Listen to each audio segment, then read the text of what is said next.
Everybody, Good morning. thank you for joining us for the work session. We'll start today off with the Pledge of Allegiance. I pledge allegiance To the flag of the United States of America and to the republic for which it stands, one nation, under God, indivisible, with liberty and justice for all.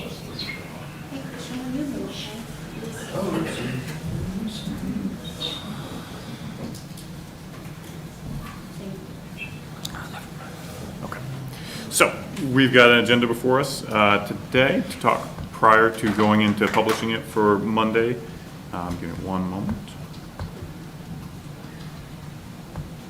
On the agenda, we have a special presentation that I think we'll give Karen an opportunity to go through, but just before we start with that, the overall agenda and the overall work session goals, we'll talk through mostly the action items in more detail, since those may be coming to the board on Monday in case but it's the first time, it's a late minute addition, or it's something we've talked about for the past couple meetings. We'll have opportunity to discuss that in case there's anything we would like to see before we take action or ask the board to take action on Monday.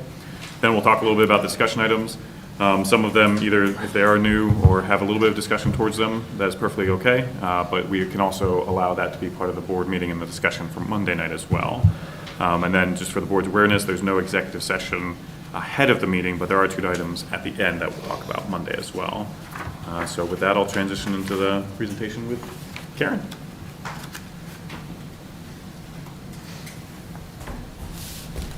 Good morning, President Vickers, Board of Directors. Morning.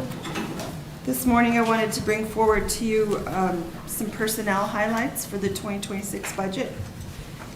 We've spent most of the summer meeting with every department, going through department needs and discussing what their positions look like, what salary looks like for 2026. Salary increases for 2026 are based on the Denver Aurora Lakewood Consumer Price Index. We're looking at a 2.2% increase projected for 2026. Some of our positions, the administration department will have no changes to their personnel budget. Business administration will have no changes to their personnel budget. Community and neighborhood development, no changes. Finance department, we are requesting the addition of a senior accountant. Fire general fund, fire general fund. They are asking to eliminate a deputy fire chief and add an EMS administration manager. Fire sales tax fund, they're asking for no changes in that fund. Human resources, there will be no changes there. Operational services, they are requesting the addition of a stormwater coordinator. They are also transferring 2 utilities maintenance technicians to the utilities department. Parks and Recreation, there are no changes there, but I wanted to make the board aware of the fact that we were audited by the state unemployment department this summer, and what they found was that we had contracted labor individuals that should be reclassified as employees. And those individuals were mostly, 90% the Parks Department. When they hire the referees, mostly referees, dance instructors, preschool people, we were paying them as contract labor, and the state unemployment department determined that they are actually employees. So those will be added as temporary positions, and we will be processing them and paying them as employees. So that is a change that we will be making. Karen, how is that? That does impact the budget a little bit, right? Because you have taxes and Right. Unemployment and whatnot. Right, there's taxes, workers' comp. Okay. You know, it does affect the budget. It increases the processing costs. Well, it really transfers the workload from Parks and Rec over to HR. So they'll be processing all those individuals. And as far as getting them paid, it's moving them from the contract labor line to the salary line, and it will be an increase. Did they give an indication why they did that? Was that because of their reported? If you report to work even as a contract employee at a scheduled time, then they call you an employee. There were all those You're not rules. independent if you're required to report at a special time. Yeah. Yes. We provided them a T-shirt. We told them when to come to work. Yeah. We provided some training, all that other stuff that moved them.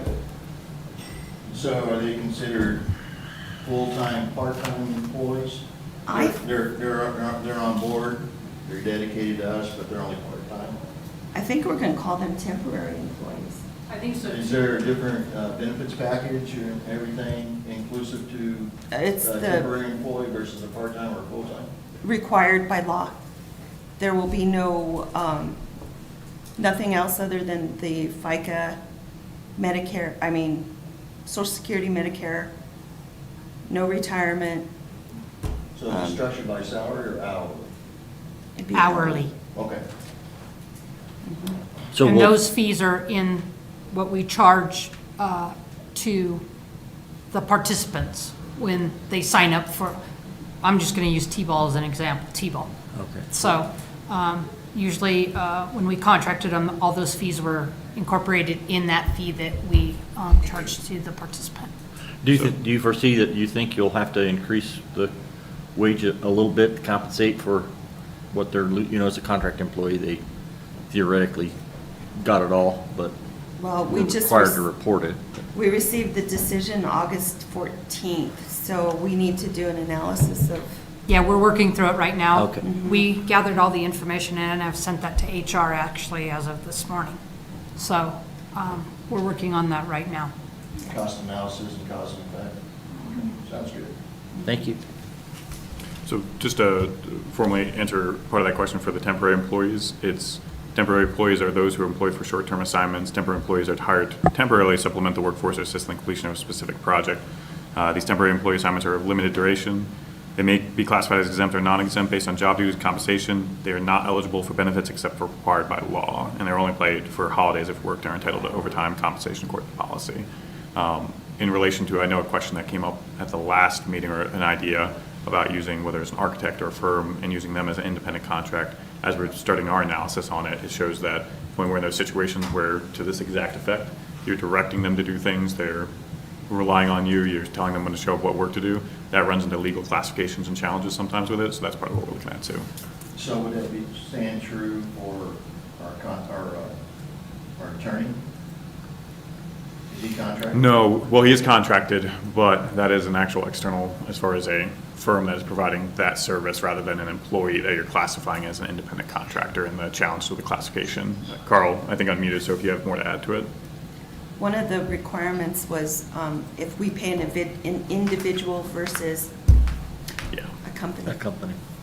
So we contract with Dietz and Davis, which is the firm for legal counsel, for example. So what about these guys who are doing the railroad tie project? Are they considered temporary? They're their own firm that is provided, they bid to a project, and we're contracting with that company to be able to do the work versus contracting with Greg Roberts to perform X service, in which case if we're dictating specific things that you have to do and we're controlling your work and when you show up, then it runs into that classification legal concern. Carl, did you have more to add? Just to clarify, I am an at-will contract employee with the district. You can terminate my contract at any time for any reason or no reason at all. And so I'm just like any other attorney that you would hire. I need to be responsive to you, and if for any reason you want to change lawyers, you're entitled to do that. I was just using him as an example. That's okay.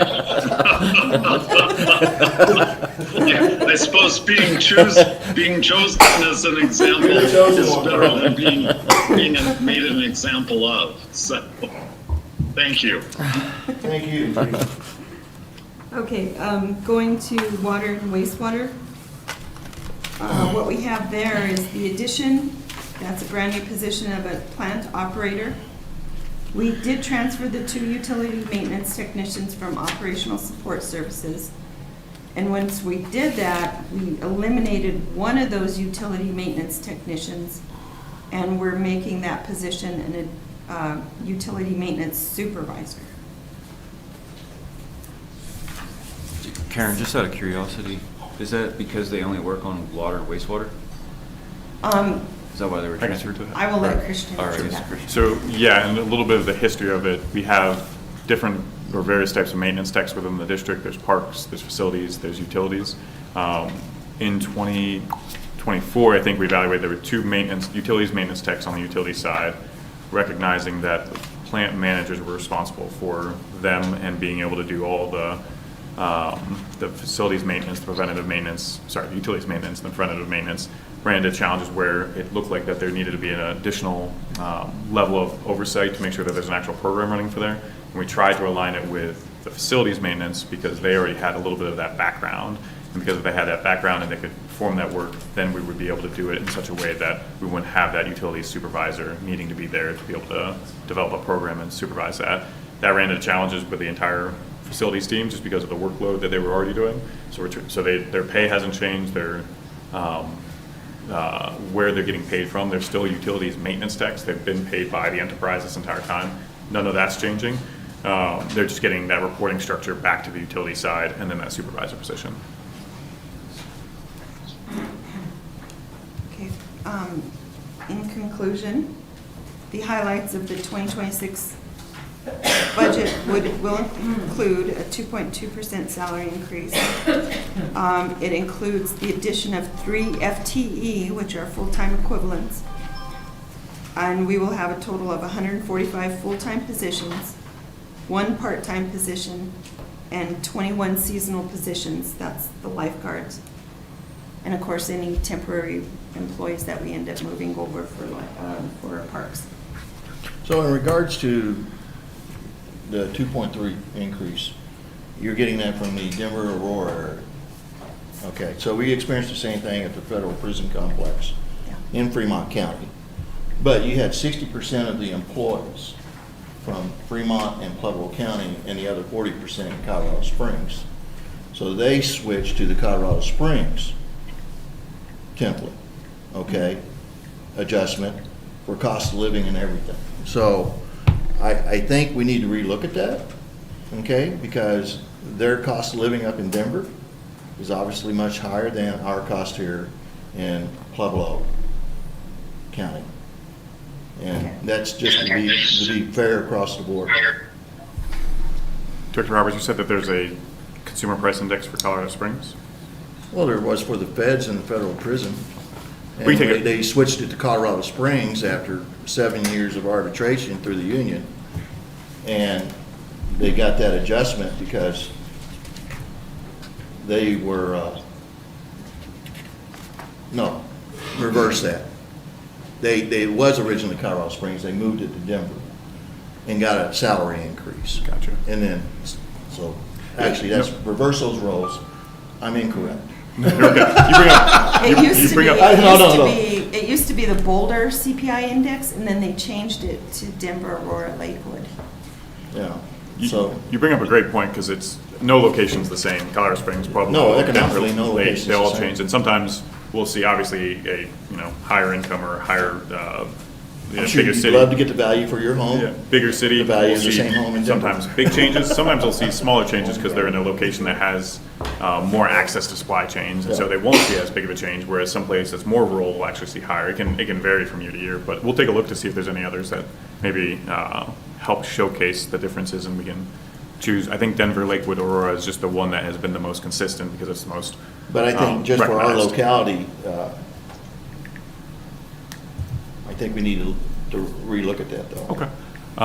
We can take a look to see if there's anything that can show for Pueblo's region and see if there's something that is a fair adjustment, whether one way or the other, I just to see what it looks like.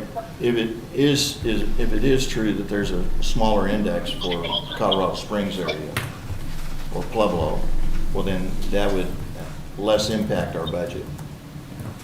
And it would be closer to what economically everyone else in our community has to experience in Pueblo County. Right. We'll take a look. I don't think there'll be an official or formal one, but we'll see if we can't find more information. But I mean, in my 23 and a half years at the Federal Bureau of Prisons, we had a 3.25 increase, and that was the year that they switched from Colorado Springs to Denver. After that, it was like 1.7, 1.8, never seen anything over 2 after that. So, and that was in 23 and a half years. So I definitely wanted a second look at the index. Any other questions, comments? I just raised the same thing I raised last year. The upper echelon employees at 2.2% make a whole lot more money than the people on the lower scale. And I would be interested to know, and maybe I'll take the time to figure it out with all the department heads in the upper management, what that actually equates to in dollars compared to the rest of the workers. I just think there's some disparity there, my personal opinion. You want to see amounts versus percentages, correct? Yeah. Okay. I agree with that. That's it. Thank you. Oh, one other thing. Do we have a manning list of positions, okay, that we had in 2025? Yes. Okay, so are we creating new positions like the emergency preparedness position? If you look at the presentation, Well, I just got it earlier, so. if you look at the presentation, I've got this list called positions, Right, I was and looking. it details every position and account for 2025, and then it has the increases and decreases, and then the numbers for the 2026 budget. So there's, I haven't had a chance to digest it and Yeah. analyze it all the way. But I'm all for filling vacancies. But since we have a newer collective here as board members going into the future, I want to have a better understanding of the current jobs and any new jobs that you potentially want to present to the board. And their position descriptions also, because I mean, that's going to substantiate the need for them. So, that's all I have. Yeah, so just on kind of the context of where positions come from and the board's involvement in improving and authorizing those positions, if you just want to track over years, each budget book towards the end of the budget book has that manning list essentially for each department, the type of position, number of position, and we can always provide the job descriptions as we keep them on file. When there is a new position, meaning that we're adding to or substantially changing it to be a different function, that goes through the board process and the budget process to get authorized and approved by the board. Those were, for example, the 3 I think she identified. I think she was just calling attention to you'll see that in this presentation and see that Monday too, for that. If there is a situation where there is a minor reclassification where maybe it's a job title or an added function, an added line within their already existing function, a lot of those are handled throughout the year administratively just to be able to adjust those, and that's generally the process for right now. So you do see those as far as new positions, and then if there's any information you like about them, you provide it. I have a question for Carol. Carol, your 22, or the lifeguards, 21, is that lifeguards or does that include all your T-ball people and, The 21? Yeah. Those are lifeguards. so? We range, we just don't know how many we get each year. Okay, but, so where are the people that you pay for doing T-ball and soccer or whatever other? we had the conversation Thursday, yesterday, We didn't put those in yet. yeah. So those are I just coming. wanted to caution. They're coming, okay. They're Yeah. analyzing to So see which ones will be classified those are as just temporary. We just found out and we All right. just worked on that yesterday and, Okay. I mean, we just barely put our list together, Okay, so I just- we're working on that part. There's about 37. Yeah, Okay. about 37. All right. Yeah. I do want to point out to the new board members that aren't used to the budget process. We spent the summer working on the budget, bringing forward ideas. We all worked together. Now we're on a time limit. The proposed budget has to be presented to the board by October 15th. And then the budget has to be adopted by December 15th. So we've got just about a month. So For the first presentation. Yeah. So you'll see that they'll be working towards it, personnel, and having this conversation earlier, because that's sometimes the biggest part of just making sure it fits within what we're going to propose for October 15th or by it.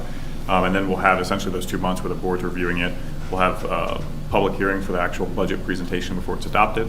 And that's where the board provides feedback ahead of time, so that way we produce a hopefully final budget that's ready for adoption that the board can vote on by December 15th.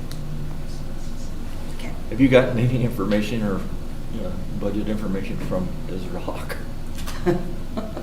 Okay. All I know is I'm not including a payment in this year's budget. Good. Yeah. Just thought I'd bring it up. Fair. Thank you. Thank you, Karen. We'll move into the action items. I know the first one, I believe, is the parking in common for the maintenance agreement by 79 East Spalding. I know we've talked about this a lot, and I don't know if there's any additional ones from Sean for any updates, but I'll leave it to him, and if there's not, then it might be an easy one. Good morning, Director Vickers, members of the board. Earlier this week, we did send over Carl's revisions in terms of issues involving non-appropriations to the church. I have not heard back from them yet in terms of whether or not they approve of that language or if they have any modifications to it. If I do not hear back from them by noon today, I will go ahead and move that to the next agenda. Okay. Any questions from the board? That's for River of Grace, right? Yep. That's correct. No? Okay. Sean, I thank you for the next item, which is the spurious petition. for Yep. declaration. So this is a resolution declaring a spurious document in regards to petition to eliminate the covenances at Track 310. Carl has prepared a resolution for that. I will create a staff report based on that resolution, and it will be presented to the board on Monday. So can you give us some background on this? Yep. So we discussed this, I believe, in executive session. This is where there was a petition that was executed and recorded, but there were many signatures that didn't match up with the property owners' names, and none of those signatures were notarized. Okay, I recall that now. Yes. Yeah. Yeah, it was like 178 signatures or something like that, and Yeah, like 55 of them. 80% of them was one person's signature signing for everybody else. Yes. Yeah. Thank you for bringing that I back. think, Director, there were 59 signatures by one person and one other person's signature. Oh, okay. I got the numbers wrong. It's just the visual effect's the same. You're right. Thank you. Thank you. With, Thank you, Carl. You bet. nope, can't get to it. Good morning, Board. Carol Cosby, Director of Parks and Rec. This would be a resolution to award the Purcell Boulevard Trail Construction Project to Rockham Inc. On August 25th, we had our bid opening, and this is the company that was our lowest bidder. Just to recap, the Purcell Boulevard Trail is a 2.3-mile trail. It runs from our existing east-west trail on Purcell, and it'll go south to Liberty Point Overlook. And it'll be on the west side of Purcell. We applied for this quite a while back, and we're finally getting ready to construct it. So that is what is before you, is a resolution to award the trail construction project to Rockham Inc. You guys have any questions? I don't. Oh, you're good. I did a boo-boo over here. Oh, okay. Thank you, Karen. Thank you. Next one, I believe, is Kevin, with the Cyclone Trail well line. They're awarded an IFB. Good morning, President Vickers, members of the board. Morning. Hope you all have a good morning. We're here to discuss the award for Cyclone Trail well line, which is a replacement of the existing non-potable water line. The utility department intends to use this well line for an alternative for some of our surface water consumption to go to the golf course and ultimately for the Civic Center and Level Parks. We did receive pre-approval for the 2025 budget as $1,500,000. Our lowest bidder response was $1,408,006. We'll also be asking for a 10% contingency of $140,860. Kevin, I apologize. I think the total contract, the budget amount was 1.5 million. Is that correct? In 2025, yes, sir. And then what they actually bid was the 1.408 and $6. Yes, sir. And then the 10% contingency is that 140,000. That is correct. Is that 140,000 for the total contract added to the? That was what they bid. And then so with the 10% contingency, that'll put us over the 1.5. Is that being added to the budget or to the contract amount? That should be for our contract. Okay, I think that's 10% contingency. Yeah, I think that might be a new number then, because, oh man, math. I don't do math in public. I think that's 1.84 then, that we should just do. Should be one point, just a little over 1.5, right? Yeah, it should be $1,548,806. They're adding the 10% to the budget, not the contract, though. As a 10% contingency. It's not, 10% is added to the budget, not the contract. Yeah. It's So only my used in the confusion. Contract. Okay, Yeah, we may not spend it. so- Correct. okay. But it is over the 10%. It's over the, if you spent the whole amount, it's over the. Correct. If we use the 10% contingency, it would be over the 1.5 million. That doesn't mean we would send it out for rebid though, does it? No. No. Okay. They might reduce their fees by $48.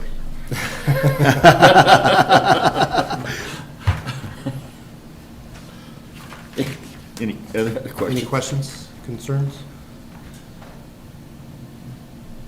I don't. So this services the golf course, correct? Proposed, yes. It would fix the well. There's a pump that needs repaired as well as the additional non-potable lines. And the golf course pays for the water, right? Yes, ultimately it would be for the golf course, the Civic Center and Loveland Park. Right, but my question is what is their metered rate at compared to residential? Don't believe they're currently using this because the pump is broken. But the water out of Cattails Crossing is what, 179 $1,000? Yeah, 76, 79, somewhere in there, within a couple cents. $1.79 $1,000. So is the pipe, the well is to supplant It would be a water supply. from us bringing raw water up from the river, Correct. correct? That's the advantage. Okay, Yeah, it would help with our consumption. thank you. Yes, sir. Thank you. Okay. Is that all the action?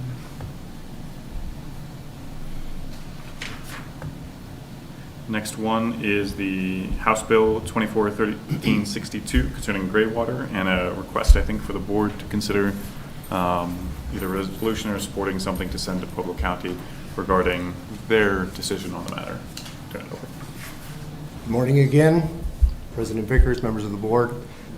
In evaluation of HB 24 TAC 1362, which allows for gray water control regulation, I believe Carl will have more clarity of mine on this particular matter, but it allows the county to basically allow residents to use a gray water system, which the Pueblo West Metro District as utilities has some safety concerns.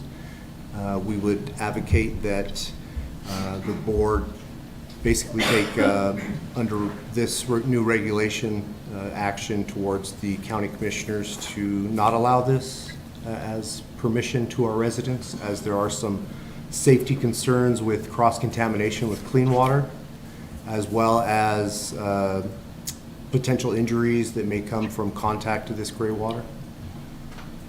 Safety concerns? Can you elaborate on that? Yeah, I was getting ready to say the same thing. Uh, Those safety hazards. Correct. So the gray water could be from a sink that's already used, that they may be using for irrigation. And then this gray water could potentially be on someone's lawn, and then their children could play on it, and it could have some type of contamination. Generally, our water returns to the sewer, and therefore eliminating that potential risk. Okay, so in regards to gray water and then water through septic systems to a leach field, we were talking about a month ago about there's water credits accumulated through that type of sanitation system that leaches into the ground also. So I've used gray water in the past myself during the 2002 drought in Penrose, and raising 5 kids. Had no experience like that. The absorption rate and evaporation rate in Colorado is pretty quick.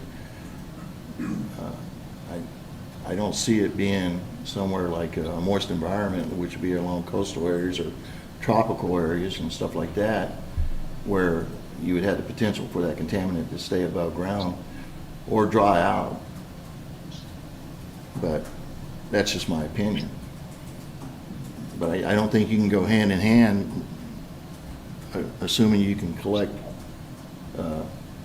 filtered water through the ground, absorption for the as a credit, and then say you can't use gray water. I think one of the differences, Elisa Velasquez, Water Resource Manager, hi board, is when we collect the credits back for the reuse system that you're speaking of, it goes to the water treatment plant and gets treated before it is used again. Versus in the gray water that we're kind of talking about, that water is not being filtered in any way before it's being used again on the lawn or wherever it's being used again. And I think it can be done successfully, and many people do. That's why this is being brought to you. But there is more chance of incorrect use with reusing the water. Not guaranteed that it will be incorrect, but... Is this a yes or no, Bill? It's already passed. I believe it's up to each county or city to determine. So what's being asked of this board? So you would be has looking to possibly regulate how gray water is utilized? Well, they want to the not do county. it. They want the county not to allow it. So that's what I thought.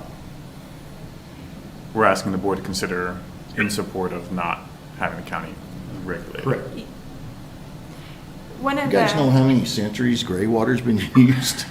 Yeah, just to add one last thing in there, it does affect our ability to reuse, kind of as you were saying. That's the real If they're concern. collecting the water and reusing it for themselves, it goes against our water decrees that say we can reuse the water, and changes how much we get back, and would cause some legal issues that we might have to go back and specify. If people are getting to reuse their water, how much could we say we're getting back? So there's a little bit of problems there with our But this would, decrees and contracts. this would only impact the sewer, and I appreciate, and that's probably what you should have said in the letter, is that it really affects our ability to get return credits. Yeah, in the staff for report, water. it is there after the 2 dots. You Yeah. can read a little bit. The safety factors, I think, are, in my opinion, are a little far-fetched. So, and the county with the new inspection processes that they're gonna have, probably could come up with a way to, I mean, they inspect plumbing in houses when it's built. I'm sure they can devise a way to inspect gray water systems if that's what happens. So you'll have no control over, I mean, you would eliminate everybody that's on a septic too, right? Potentially. And they don't get much return, well, actually, you would get more return credit if everybody on septic started using their gray water around on the ground. You may be able to collect more water. So I think that the blanket in my opinion, the blanket no is not the best way to go. And I think we can probably count on not many people doing this. There's a few hardcore people out there that would take the time Right. to do this kind of system, because they're involved. So, I think it at least, I can't think of the word. We should investigate it more, talk about it more, not just say no. Because there are some people that could benefit from it, and like I said, not many people are probably gonna do it. So I'll give you an example. I had 76 evergreen trees, freshly planted in March. Drought came in. I had 8 pallets of sod, front and back, freshly planted, 2002 drought. And that's how I watered my lawn and my trees during that 2002 drought. And it worked out great. I had a big galvanized stock tank. All the gray water went out to it, and then it was on a recirculation pump, and it ran out through drip lines and sprinklers. I got 5 healthy kids. All adults now got their own kids. So, quite frankly, it's just another way to regulate, in my opinion. I can't see a yes vote for me, to be honest with you. One more final comment. So the actual decision can only be made at the county level. So we can definitely write a support letter or a non-support letter, and that's kind of what we're talking about here. But as far as the final decision, if the county says they were not going to allow it, then that affects us as well, whether or not we say we support it or not. So I just wanted to make sure you knew, even if we said we want to do this and we want to allow it, if the county says no, we apply by those rules. Right. So we're back to the same thing as the backflow preventers and ensuring that we have monitors going around and inspecting all the sprinkler backflow devices at each resident. And quite frankly, I don't think they got the manpower and the funds to push that forward, let alone a gray water issue, to be honest with you. So we don't have to support it or deny it. We just- It's already It's a been county. passed, but Yeah. I'm just, my opinion, there's no need for it. All that's going to come to the board for Monday is a recommendation from staff saying, based on whether it's the safety or the legal concerns about the water rights, this is what we recommend, and the board will take action or say, no, we don't support that, and then that letter either is sent or not.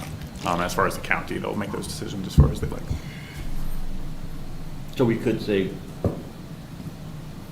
we'd support a gray water use. Good.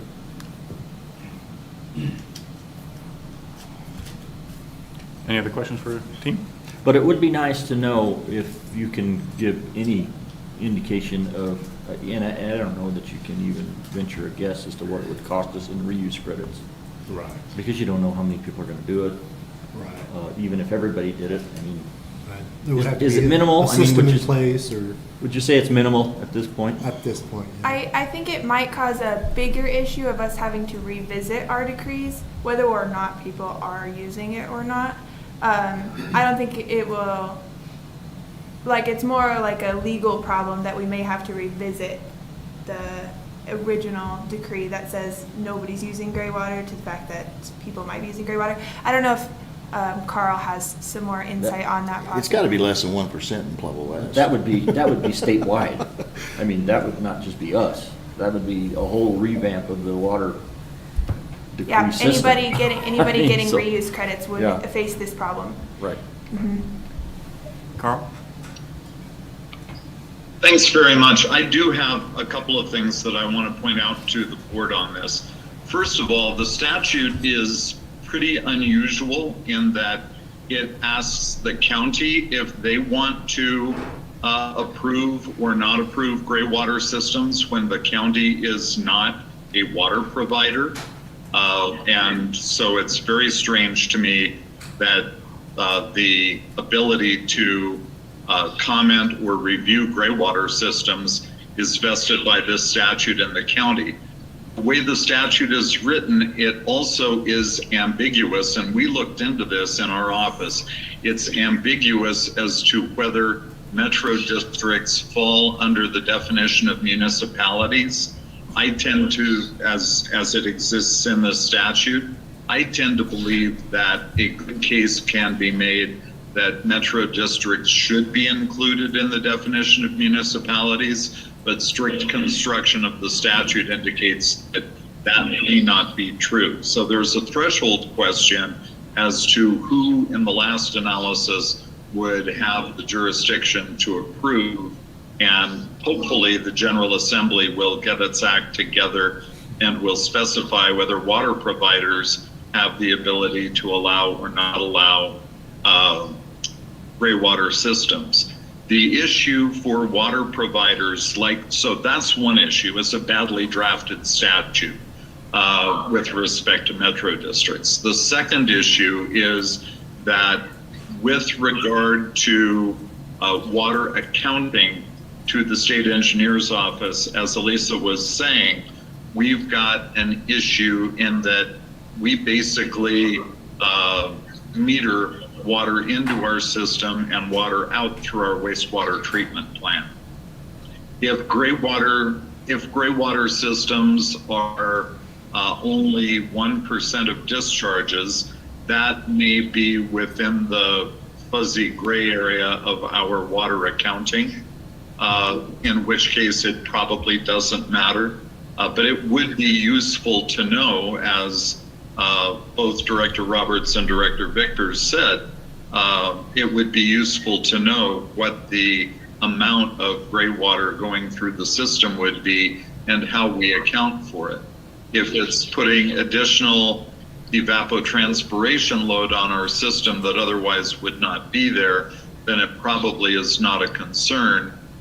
But Director Roberts, the real place where the rubber hits the road is exactly in 2002, as you pointed out, because that's when the state takes the closest look at the water accounting in terms of our inflow and outflow. So my concerns are really not at all on the health impacts, but really are regarding water accounting and whether the district should have the opportunity on its own to permit gray water systems, which I think you should, and cleaning up the statute, and then making the determination in consultation with the state engineer as to how we account for those systems to make sure that we have the ability to, and it may be as simple as just saying gray water systems diminish the amount of return flow to the stream by 0.1% to evapotranspiration. And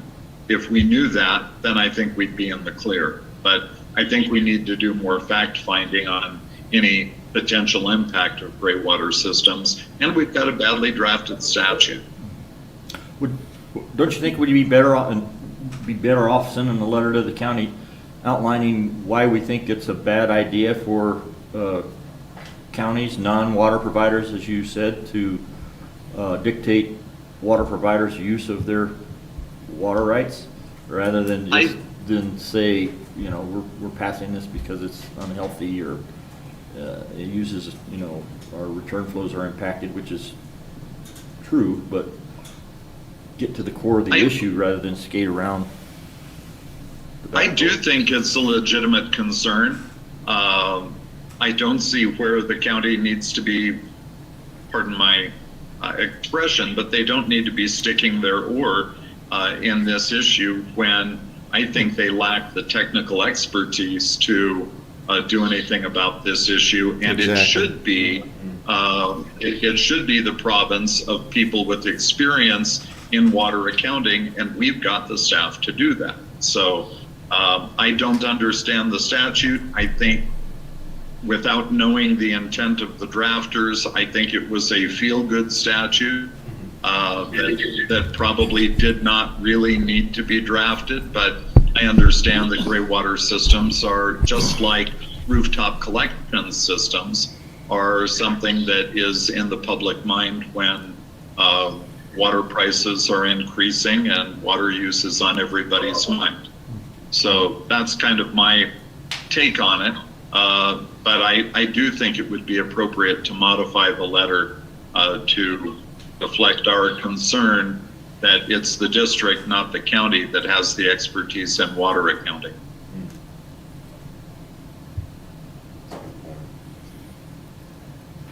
Thank you. Appreciate it, Carl. You bet. There we go. Any other questions? Most of the time, people use gray water. It's supply and demand, and there's got to be a need for it. 9 times out of 10, you can take water out of your sink and water your plants in your house rather than waste it. You know what I'm saying? But this would have to be on a commercial level. Somebody using gray water. This is ludicrous. And I think there are plumbing codes in regards, because There is. cross-contamination is There an issue, is, so. yeah. It's got to have an air gap, backflow prevention, all that stuff, yeah. Thank you. Thank you very much. To be continued. But like I said, they ain't got the money or the manpower to regulate it. You can't even get a plumber to show up sometimes until a week later because it's already booked. All right, so we have a few discussion items. Most of these, if they're on the agenda first time, you're going to do a little talk about it, why it's on the agenda, but don't have to dive too in the details as you may have information to review. But first one is rules and regs. Katrina Peter, Chief Administrative Officer, and Bree Magnoni, District Clerk. We are just bringing a few brief revisions to the rules and regulations. These were previously approved by the board in April 2025. Following their approval, there was some questions in regards to potentially putting up election signage on district property, and there was a request to include that in the rules and regulations, so we have added a section in there for that. We also identified a section of the utilities rules and regulations that was inadvertently left out of the updated rules and regulations. That has actually already been approved by board resolution from 2022. It just was not incorporated in the updated document, and so we wanted to capture that so that way it's not split between a resolution and actual rules and regulations. So before you and in the packet is the actual updated rules and regulations document with those minor changes. What we will need guidance from the board on is what is the consensus as far as placing election signage on district property. There are rules within the county that kind of dictate what can be placed where, and there has to be permits that are requested through the Board of County Commissioners. But ultimately, it is up to the board for district-owned property whether or not they would like to allow signage. And so we are seeking direction on that before we finalize these rules and regulations, and we can amend what is placed in there right now based on the board's direction. Is there anything more you want to add? No. Okay, that covers it. The specific property that's for the signage is not the public lands portion of it. It is the ones that the district owns in its inventory for residential, whether it was previously R1 or R2 or things like that. That's where the signage needs the potential for the board's insight on what they would like to do in that policy. Public lands are already regulated by the county or state. Thank you. County has their own code. I don't know if the state does too. Gotcha. Thank you. So currently, you can't put election signage on Metro District property. On public lands, I think it's regulated by the county. When it comes to our own property, so if it's one we would normally sell for somebody who's interested in developing, there are no set rules for it that are codified in any document. Okay, and that was my understanding in the past, but that's been a gray area. I can see why they want to fix that, be more specific. Some people would say that for me to put an election sign on Metro District property would show bias by the Metro District. They want me. You know what I'm saying? But to me, it doesn't, to be honest with you. But I consider myself an objective, fair individual. You could have everybody sign on the Metro District part of property right next to each other. And it's not saying that they're picking and choosing one individual over the other. It's just location, location, location, which one gets the most exposure, right? So There's nothing in this about personal property signage? What we added in there was just a section, and it's in Title 16. It's an added title within the rules and regulations, anticipating that the board would be in support of this, but again, the board can give consensus otherwise. We just added in rules and regulations indicating that it had to be compliant with all codes within Pueblo County, and then that the board of, our board, is authorizing or permitting signage on district land that's not public. And as long as it's outside of right-of-way and as long as it complies with Pueblo County code, then the board would allow it. Oh, that's, okay, I'm trying to find that. Where is it, Katrina? I'm having a hard time. That's what I'm looking for right now myself. So it is in the big attachment, but it's going to be a very large document, and it's on the very last page. So is it on the 2022-23 PDF? That's what I was just Yeah. in, yeah. So there's a number of documents on your board portal. Let me click in it so I can see which one it is. Because there's the resolution that's prepared in support of formalizing. The editing rules and regulations, all updates. That's what it should be called. And it'll be the last page, or second to last page. Okay, is there a way that you can isolate your changes and just include the one page instead of having to thumb through all of this? For our. There are, the only thing though, is that there are other updates within the rules and regulations, including the water conservation section that was left out, that the board should It's gotta be this take one the right opportunity to there. review. So for Title 16, we did a section on general election, and it just indicates that we comply with all provisions of the Colorado Local Government Election Code and all applicable sections in Title 32. As for election signage, it outlines specific rules and Yeah, it's regulations next to on the there, last that it page. needs to occur in designated areas only. It complies with Pueblo County regulations. It's temporary placement, which is in line 16. with Pueblo County code. And then there are certain prohibited locations, like in right-of-ways, in front of district facilities, public buildings, anything like that. But yes, if you would like, we can attach a separate PDF document that is just for Title 16, so you can see that. That'd be I mean, if you great. could just do. Get what- that in What email. the changes are, it would help us a little bit. I do want to highlight what Katrina said, is that there are changes throughout the document. The board should probably review the entire document for those changes. At the end of it is the 2 page, I think it's 2 pages, for Title 16. If there's difficulties in accessing it or seeing where that is, happy to help after this and show that, but don't. Because in years past, there have been board members that put election signs out there on Metro District property, Yeah. but then won't. It would, to allow other candidates do the same. Yeah. And so that was a conflict of interest years past. And I know it became an issue, I want to say that was 2022, with Matt Smith signage. Yeah, I think so. Yeah. Yeah, I think if we were to encourage the board, it would be, as you said, Director Roberts, something that's consistent and fair. Allow all, allow none, or leave it up to the work. You can always go with status quo. There's nothing in documentation saying one way or another, and then we generally allow people to do as they please, but it should be a consistent practice, whatever it is. Yeah, I'd like to make it fair for everybody. If you're a candidate, you can put it on Metro District property as long as it's not blocking Cause any view of an liability. intersection or is a safety hazard or a trail or whatever. Is there a time frame? 45 days or 30 days or? For approval or for No, the for having the signage? sign there. If I recall correctly, it was 60 or 90 days before and after the election that it has to be removed.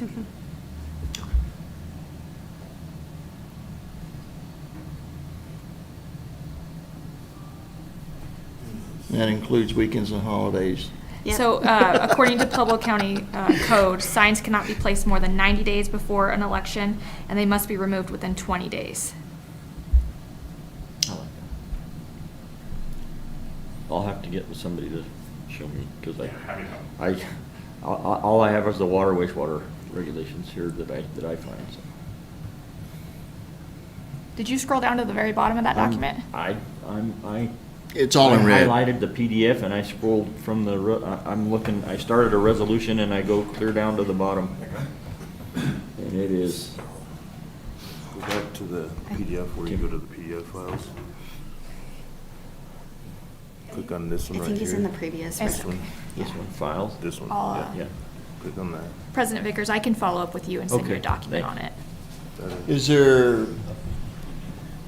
now, is the county Are you in the dictating right- the length of Well, time you saw of the what I clicked on. signage after the election? Yes, that's according to Pueblo County Code. Okay. So if we were to restrict it off of Metro District property, who would, Enforce or- Yeah, who would enforce it, yeah. It would probably either come down to facilities or covenant enforcement. If we heard a report that one of our properties had a sign on it, or somebody called in and said that there was, then we'd send somebody out there. Obviously try to respectfully take care of it, but maybe we'll hire one of them. And that might go for if there is, the opposite worst case scenario where there are multiple signs that are causing, I think as you said, there's a liability of somebody who has a sign that's obstructing the view and somebody called to complain about it, probably the same people. You're always gonna have complainers everywhere you go. You're not gonna make everybody happy at the same time. Yeah, you could give them $1 million, they can complain that they didn't get $1.2 million. Yeah. Any other questions or conversation on this one? Okay, thank you, Katrina. We're gonna get all this emailed to us. This is just going to be in your packet. It's going to be on the board packet, and then you'll get a public, or not a public packet, but your board packet as well. So this is in there, the document that I emailed to you all on Oh, Friday. did you email it this I morning? did. No, I emailed it on Wednesday. I emailed the packet as well as the agenda to all the board members for today's meeting, as well as put it on the board We were portal. talking Wednesday. Oh, you did?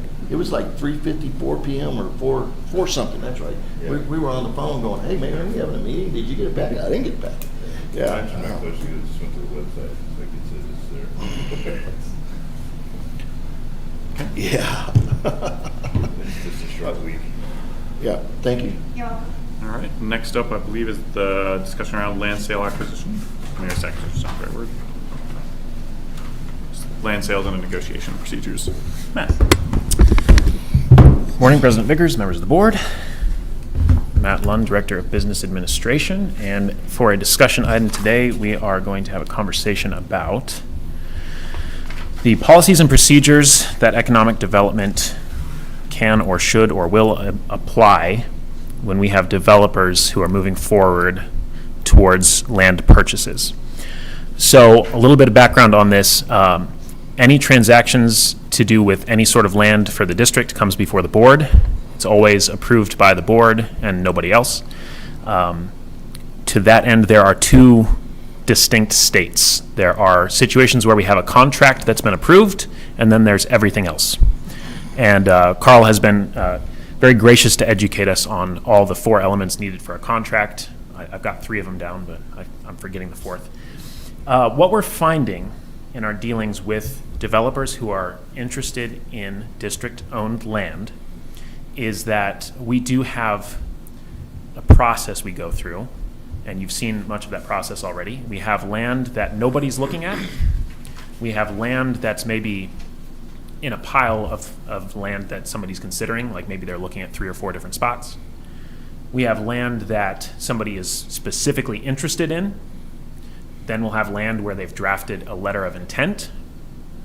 We'll have land where the letter of intent has been received by the board. We'll have land that has a contract submitted and land that has a contract approved. So as far as anything that's enforceable, we have contract in hand or not. There's only 2 distinct states there. But as far as the actual processes we go through as we're negotiating, there are many more steps to that process. So there's the background. The situation we're finding ourselves in is developers lately, I don't know if this is a recent trend or what it is, but developers have been hesitant to incur expenses when they don't know that we're not going to consider somebody else for that same piece of land. As we're going through the process, we're hearing from developers. So now we've submitted an LOI, for example. Does that mean you're not going to make this available for anybody else? And our answer to them, in keeping with what we're able to do, is that everything is available to everyone. We bring every inquiry to the board, and nothing is final until a contract is signed. And as you know, that process can take 1 to 2 to 3 months. negotiate all the different pieces potentially, especially in some of the more complicated deals. So what I'm bringing before you today for discussion, because this would be something that we would internalize as a policy or procedure that we could still always deviate from at board discretion. But the direction that we're seeking is, how does the board want us to interact with giving any developer of any kind any sort of assurance that once they've gotten to a certain stage here, it's not going to be, as they say, sold out from underneath them. So we can keep doing everything as we are and just say, if you really want it, be expedient. Or the board could give us the direction that perhaps, as a suggestion, if you've received an LOI, letter of intent, and you haven't said no to that, perhaps we say, as a policy, you have a 30-day first right of refusal, for example, something to that effect. So open to conversation about how you want us to proceed. We are functional as we are, telling people until we have a signed contract, you don't have anything. We can continue to do that, but it is with increased frequency we're having developers say, well, I don't want to invest $12,000 into this or $28,000 into a water study or so on and so forth. So that's the discussion that I'm bringing to you today. I would love to hear Chris's comments before anybody else's, including myself. He deals with this kind of stuff every day. The LOI, I mean, what's to prevent, in that circumstance, what's to prevent anyone from submitting 1,000 LOIs on everything, just so that they can essentially lock up all the properties? I would say if we were to give any sort of, I'm going to use my words carefully, any sort of, let's say in the example of a first right of refusal, I wouldn't say you get that when you submit an LOI. I would say you get that when the board receives the LOI and says, yeah, go ahead. And that way, it still is gated by any decisions from the board. I think that we should, unless, I mean, a developer's free to spend money at any point in time that they want to, but personally, I wouldn't spend any money until I know that I'm the only one that's buying it. And to me, the only way that it makes sense to do that is when the buyer and seller have executed a contract. So outside of that, I think it's free game for anybody. I'd entertain anything until we sign a contract that says we're selling it to them. In the situation where, avoiding specifics that have happened in executive sessions, in a situation where the board might be asking for surveys or anything of that nature that would cost the developer, how would we handle that? Pre-contract, where we're asking them for something they're going to have to incur expenses on. I think everything's outlined in a contract. Why would they be? I don't understand. Why would they spend money before? I do have a direct example. It was in an executive session. I mean, it's fine if they want to spend that, but that, to me, that would be stupid if they did that. So I got one comment before you proceed with that. Just for clarification, they submit an LOI, they want to tie that property up so that no one else or a prospective buyer could buy it out from underneath them before they move forward with an actual contract and earnest money up front. Is basically what you're saying, correct? I'm saying to only represent what's come to me so far, come to our team so far. I don't want to spend money on a water survey. I don't want to spend money on design plans, whatever. Right. If I know that somebody else could come in with an LOI that the board might prefer, and the board might just say, oh, never mind, and switch to party number 2. So what's to keep them from backing out of the LOI and keeping us from losing a sale? Nothing. However, Okay. Unless we charge like a 5%. I would never suggest that we have an unbound anything.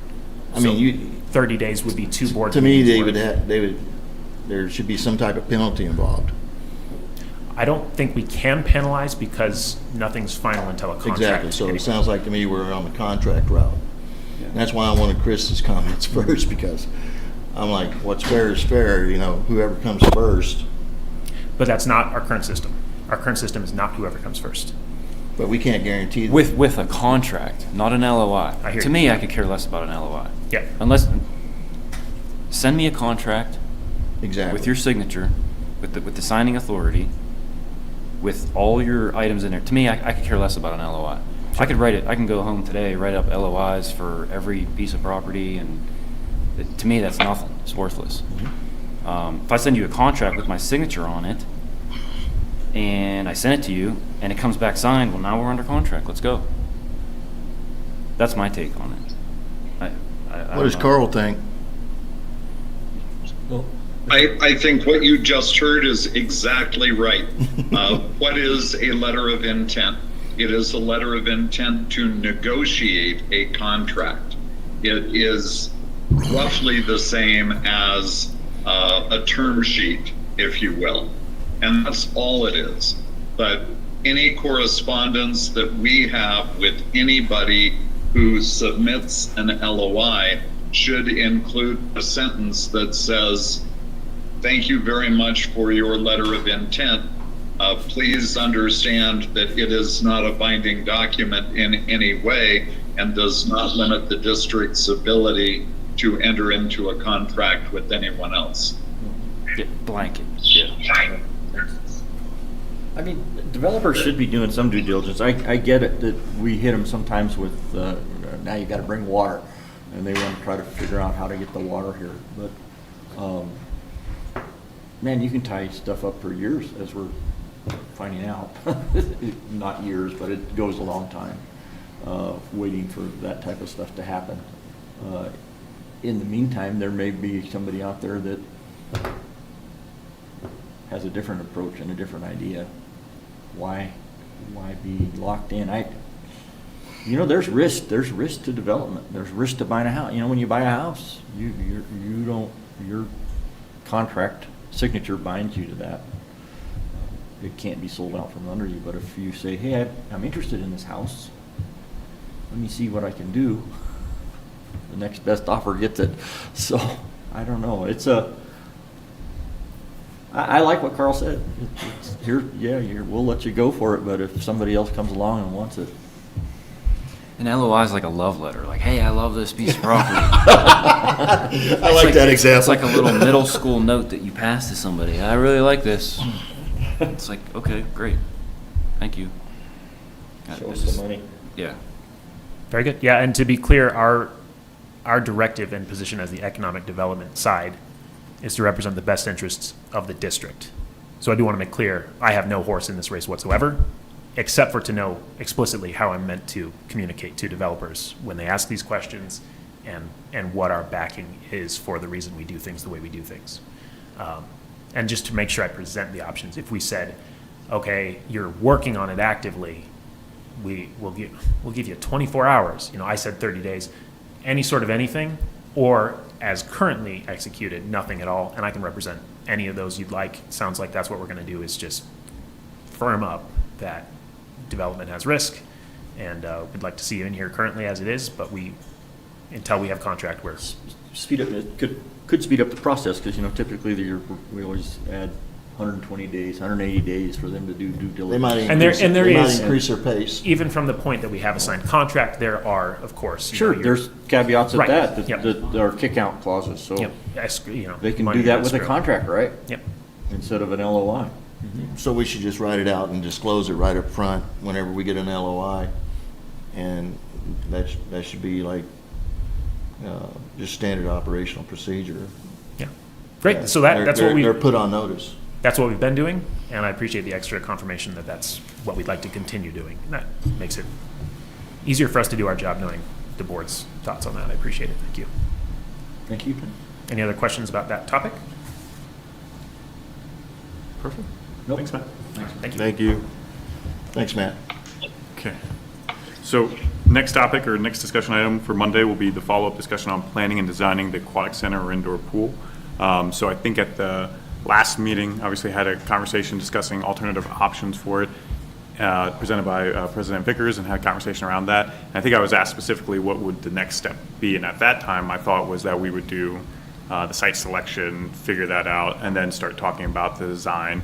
But then as I realized that afterwards, I think we do have a little bit of a need to be able to get the board's thoughts and discuss the plan for the aquatic center, because we're operating under previously board-guided resolutions, contracts, ones with Ascenza.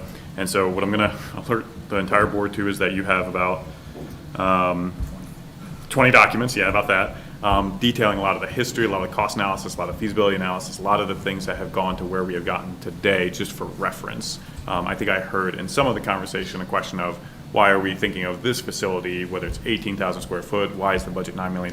And there are documents and records of where it's come to and why that's been on the plan.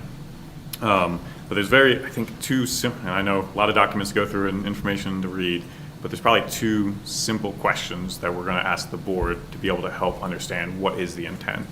That is, what is the overall vision for the aquatic center or indoor pool? Is it, these are just suggested options, a conservative community size or community-related indoor pool designed to be able to serve in replacement or in addition to the outdoor pool or in a similar concept to it? Is it potentially a larger facility designed to serve a more regional community? It's supposed to be an anchor point for potential growth or economic development, or a large recreational site that is developed over time, such as the two sites that we have with John Powell and Assembly Drive, Soaring Eagles. What does that vision look like to confirm, are we on the right path based on all the guidance thus far? Do we have to adjust because there is new guidance from this board? And then the second question, I know we talk about costs associated with each, we talk about different plans and designs, but based on what I think I understand to be true, which is we're going to go through the design bid build process. Right now, we do have a architect firm and consultant as a design team that's already started working on the plan to date. There's going to be a simple question of, what is our priority of funding this? Is it something that we are looking for the absolute lowest cost for this project to be completed based on one of those two scopes? Or is it we want a specific number, a budgeted number, thought that this is what we want to be able to spend on this, and therefore we want the most value within that project? The reason I bring that up is because there could be different conversations revolved around like how the original one went. It was an 18,000 square foot building expected to run $9 million. And then the question came up of, the feedback we got was that to construct that 18,000 square foot building at the quality and the size it was going to be at would run between 12 to 15 million. So then the decision was made, keep it within budget, just reduce the size and the scope of it, and then we'll phase the plan for it. So those two questions, as they're discussed and answered by the board, will help us determine what do we do next steps, whether with this design team or how we move forward. Personally, the budget thing definitely needs to be discussed. Timelines and deadlines need to be discussed on Monday.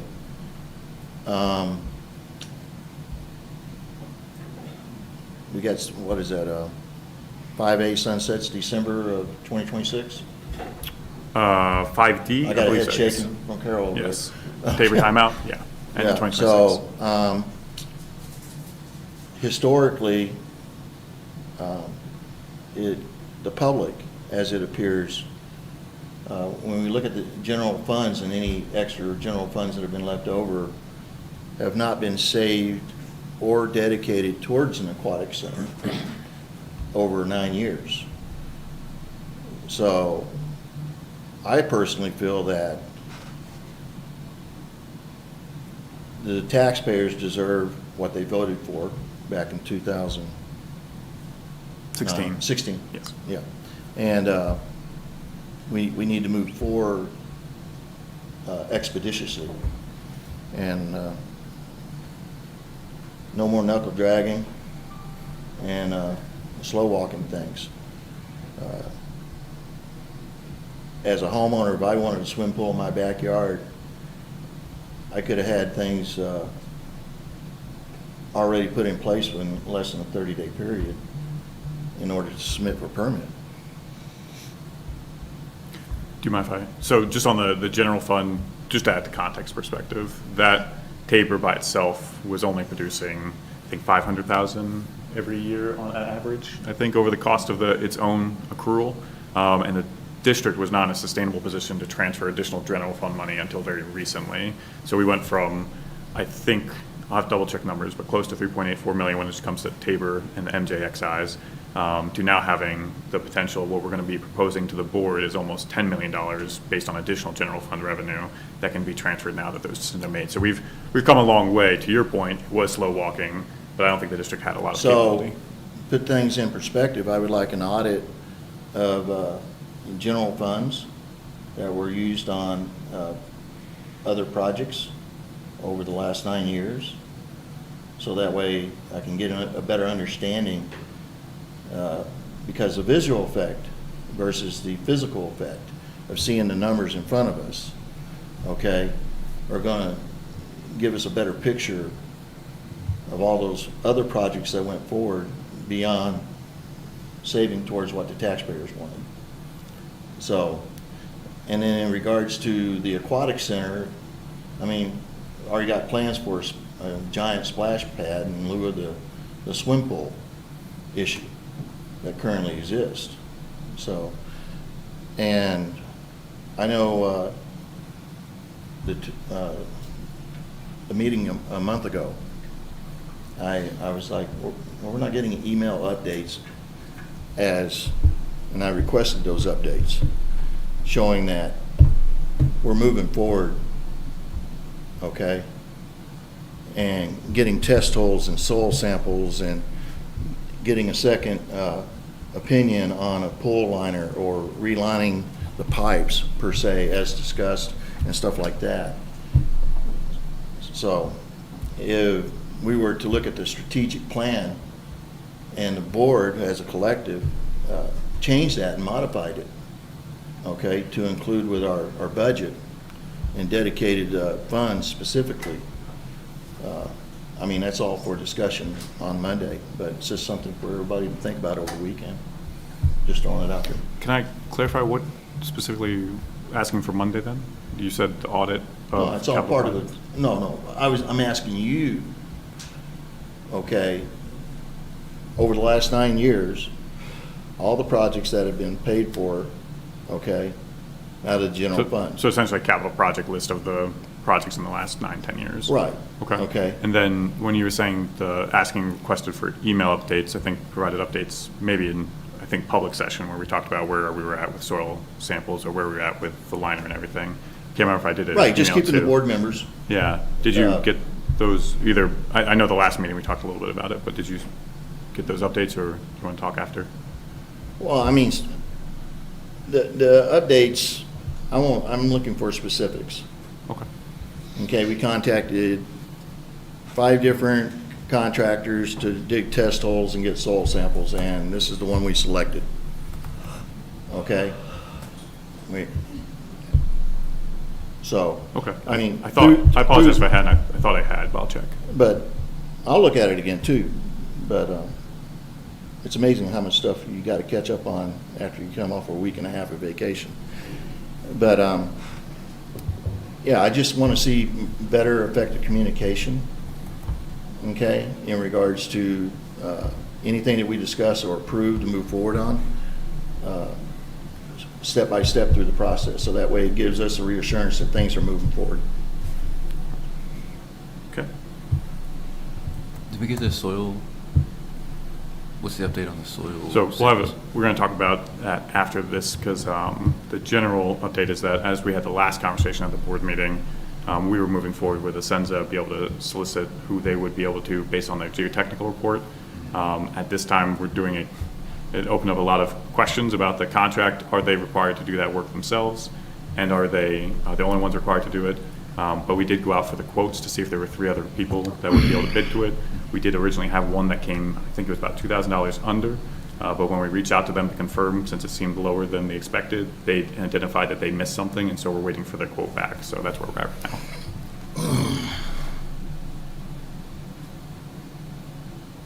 So we don't know what the I don't know what So to call it, but we don't know anybody's figures yet. We do. Oh. Two of them came back higher. Yeah, 2 of them came back higher, then there was Ascenza's, and then there was the one that came in lower that is gonna resubmit. Oh, okay. What we have to do is ask, the first question is, can we actually utilize, if that was the lower bid, could we utilize them based on the current contract with Ascenza? Is that feasible to do if it's new work? Or do we have to use Ascenza? And then if we can use them, we'll probably get the lowest bidder. So we got assuming. 4 bidders? 4, Ascenza, 3 others. So we did get 3 others. Yes, after last Oh. conversation, we went out to discuss, Oh, cool. even if it was informational, to be able to see which one, if any, would come in lower. One did, but it seems like they're gonna resubmit because they missed something. So we'll confirm if that was lower or not. Okay. And as for just to give a general update, I guess for the pool in itself, the outdoor pool, I think we are still waiting on, they were supposed to come this week to be able to evaluate it, and that was Rocky Mountain Aqua Care. That was the one that originally had come out to do it. Every single one that we've gone since to go out and see if they would provide a quote or come out to take the work have either rejected or have not responded to this date. No one wants to work on pools. I think we got one that was from North Carolina, was the only one that we referred to that might do the work. So then what do we, For oh, this it's just discuss- discussion items? Just discussion, answer those 2 questions ideally. What is the vision for the aquatic center long-term? What is either a budget or is there a priority for the lowest possible cost to complete whatever that scope is? Those are the 2 main questions we'll be asking and discussing on Monday. I think that's it. So, in essence, my point of view is to talk about whether it's feasible or practicable or a good idea to pursue an option like I presented, which includes a pre-manufactured, off-the-shelf, basically, metal building with a pool inside. Or stick to the original plan of the 2-phase project. I think financially, the lower cost, I'm pretty confident we can do the pool at a lower cost, which would also reduce the operational costs. I looked at the operation costs here. You know, I'm not sure, I mean, it got in their budget, 3 new positions, I believe, which I think we need to talk about as far as operating. Let's see.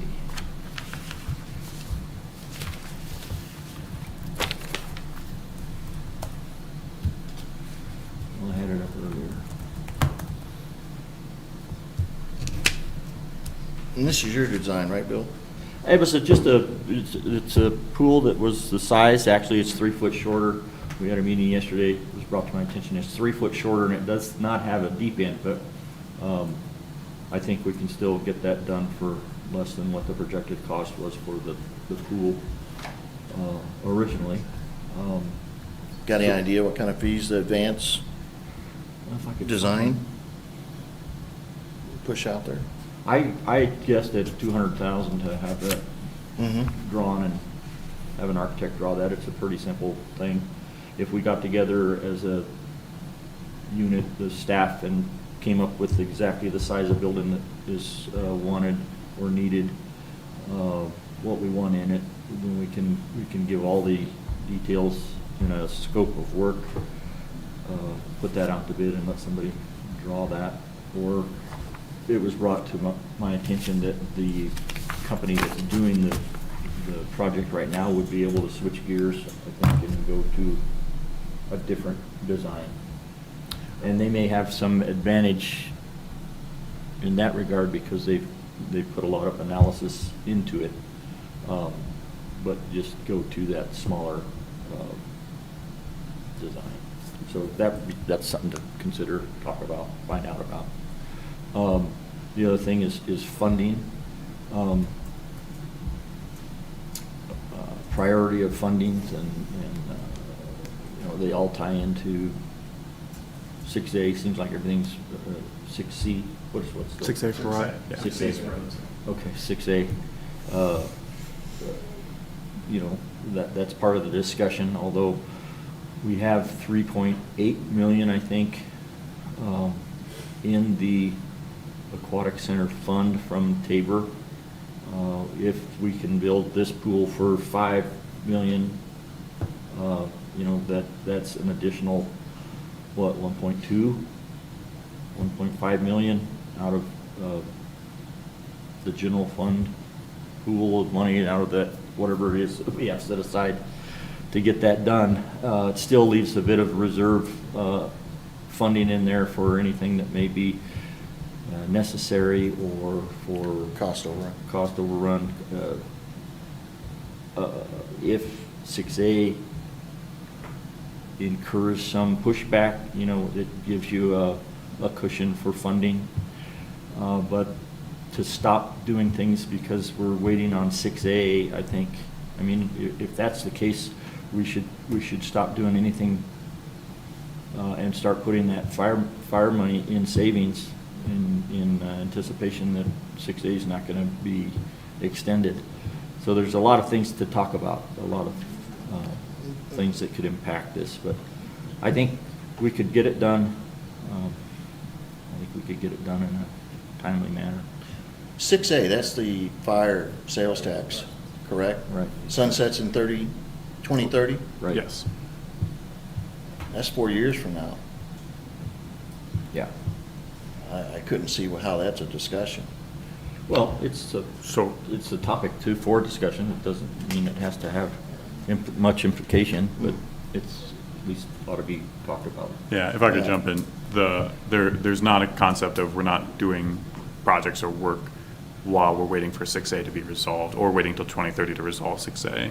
There is a concern of putting on new large capital projects that will then incur an operational cost over time. For instance, the Aquatic Center, the concern that comes with that is that it's not expected to be sustainable. So between 200 to 400,000 per year becomes a new expense to bear in that revenue under expense for it. So other projects are still going, other things are happening, and the reason why 6A is there as a high priority, it's number 2 on that strategic plan, is because if it's truly unresolved and we had to try and maintain everything operationally for the fire department without that revenue source, it's about a $3 million deficit per year now hitting the general fund, which it cannot sustain, in addition to adding additional operational expenses above revenue it would be collecting in. Right now, and I know we're having conversations about 6A in general, but the thought has been that we were going to put it on a ballot sooner than 2030 so we could resolve that, have more security and sustainability, and being able to project what we can do and how we can do it by having on the November 2026 ballot. That was the original plan A for it. And the reason being is, as soon as the strategic plan was adopted, a board change out, wanting an entire year to be able to do the campaign for it, we didn't feel we were ready to be able to do it for this November for an election or right away in the May election. The idea of a May election versus a November election, oftentimes the question comes up in May special elections, there's less people usually going to the ballot if it's only for a special district election or for one specific ballot issue. If it's a general election, like a midterm election, there's more people who typically go out, and we've seen higher success rates with the ballots that have been on those November elections. We've, I believe, run 2 fire sales tax in the past 10 years or so. The first one failed, I think, in 2018, and the second one passed in 2020. And it came from some of the lessons we learned in 2018. And then I don't remember how many times we've run the road sales tax. I think it's 2 or 3, but it's only passed that one time. So that's where some of that feedback's come from and why November 2026 is that option.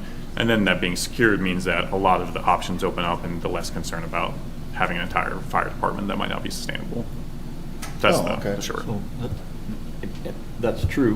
With the 2026 election, that's another election that we would pay for outside of the 2027 election that we have to have anyway, which we're going to pay for regardless. But so you'd have an election in 2026 and you pay for election in 2027. Also, I'm just throwing this out here. $304,000 was saved by not making payments to the golf course. 1.3 million was saved from the road IGA. So, you know, I had raised concerns early on that, you know, I didn't want to lose sight of that, or just have that money infiltrated into the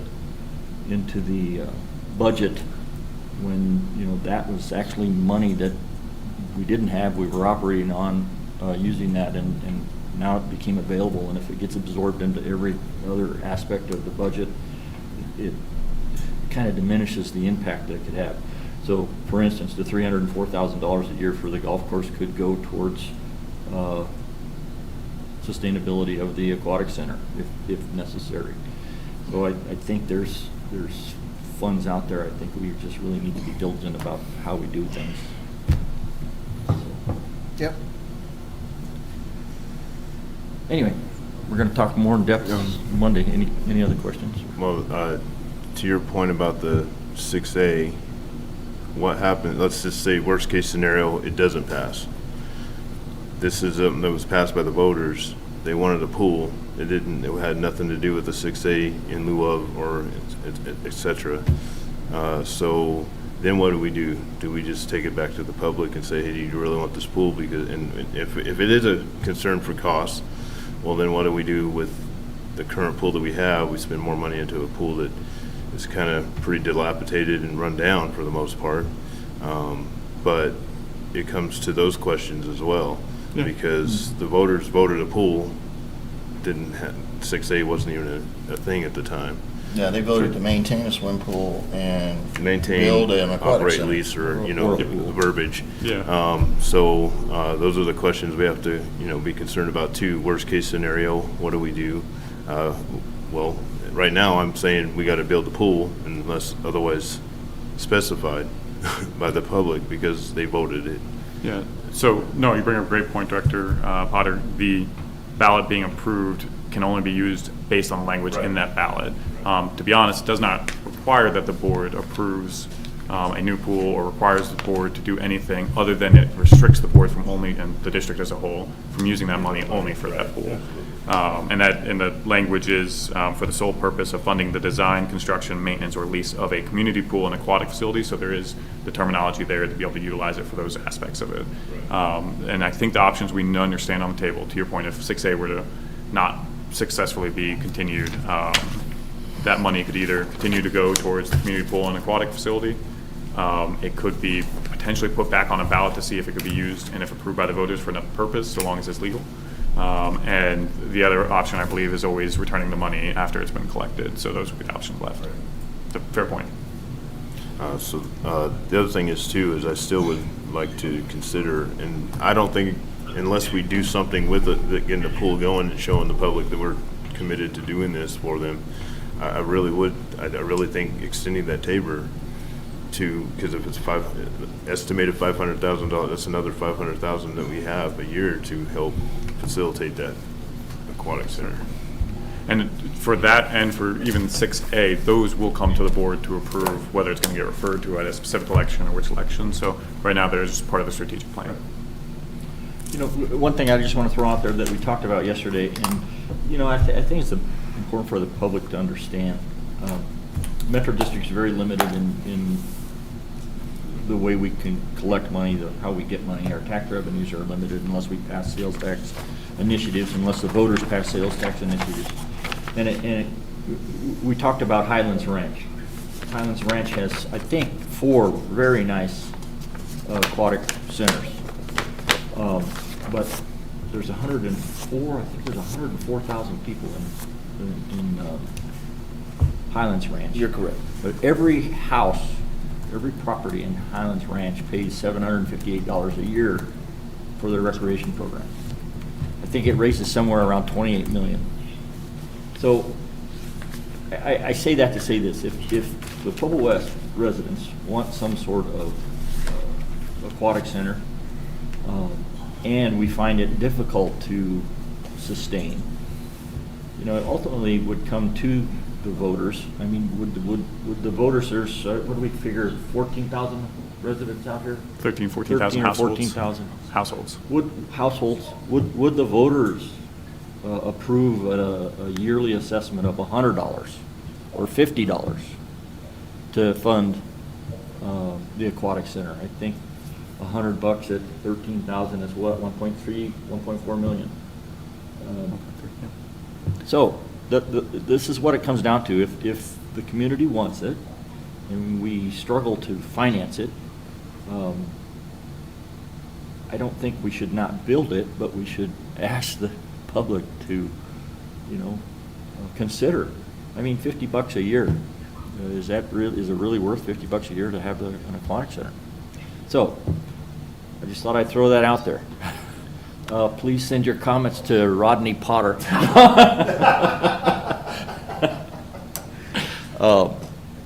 And I would really like to talk about it. Rodney and I are having a public forum the 12th. I would love the place to be flooded with people to talk about the aquatic center or pool or what you've got in mind. But at this point, I think we should move forward with something that's less expensive. Anyway. That's all I got. Do you mind if I add just something you said there? It depends. It depends, that's fair. I did want to, so I didn't mention it before, we did meet with President Vickers yesterday, talk just the design, the concept, conversation. I appreciate that you provided something forward to talk about in that last board meeting. And I remember you mentioned the Highlands Ranch. We did check because we were wondering, how did a metropolitan district do that? Like, how do they assess it? Because we know as you just pointed out, metropolitan districts are limited on how they assess. And I just want to point out that it's actually their Highlands Ranch Community Association that does that, which is a homeowners association. Okay. But to your point, if that question came up for us and we want to do something similar right now, those options available, whether it was a mill levy, whether it was a sales tax, that's essentially our mechanism to do something similar. Could we word it as just an assessment, a general property assessment? Have to do some research to see. Generally, the property mill levies that we've done have all gone to the general fund, which can be used for any purposes. When I looked at what District 70 did recently, I think they did a mill levy override, and they were able to do it with specificity for what that money would be used for. So there's avenues to look at, but I'm just throwing it out there for the public to be aware of, that it wouldn't cost that much a year per household to make this sustainable. Right. Okay. That's all. Thank you. Welcome. I think we had one last discussion item, and he just stepped out, so that's not great. So I thought I understood, based on the last conversation, President Vickers, you read it out, that Director Roberts had asked for this to be on the agenda to discuss, so that's why I put it there. Okay. I will probably give him a minute so I can repeat that, if that's okay. We have Jeopardy music? Yeah, elevator music to go. Okay.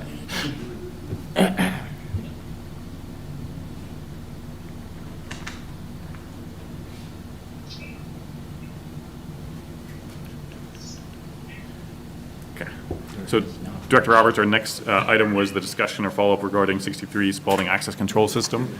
That was based on the last meeting. President Vickers had read an email, I think, or a message you had sent him asking for this to be on the agenda, so I added it. No,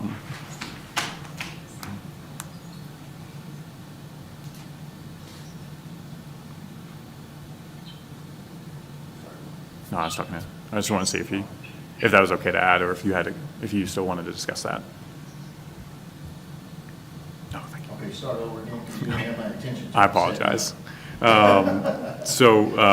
At the last meeting, when we brought up the 63 East Spalding, the Administration Building Access Control System, President Vickers read off a message that you had sent him asking for it to be on this agenda to discuss. So I added it to this agenda, and I just wanted to confirm with you. Yes, let's leave it on it. Okay.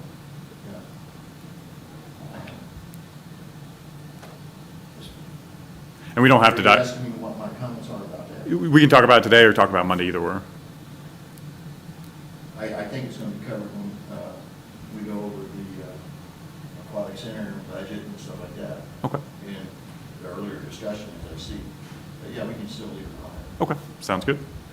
Well, that concludes our meeting. As far as the agenda items, again, we have 2 executive session items at the end that we'll cover on Monday. Are there any general questions or conversation about this work session or the agenda itself before we adjourn?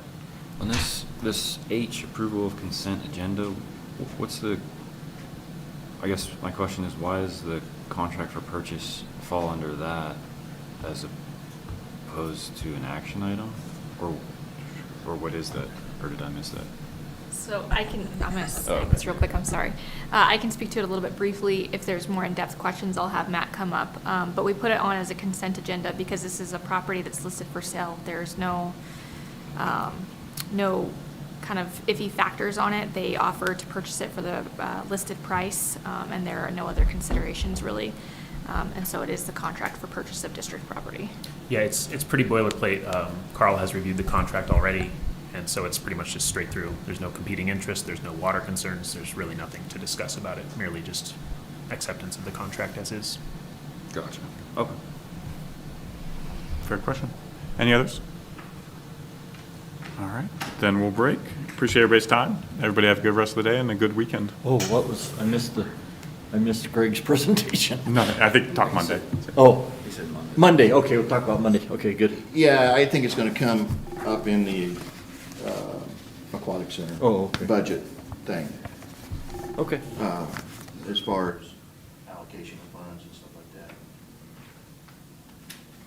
But we left it on there anyway. Okay, Monday night it is. Yeah, we still left it on there, just in case there's a separate discussion.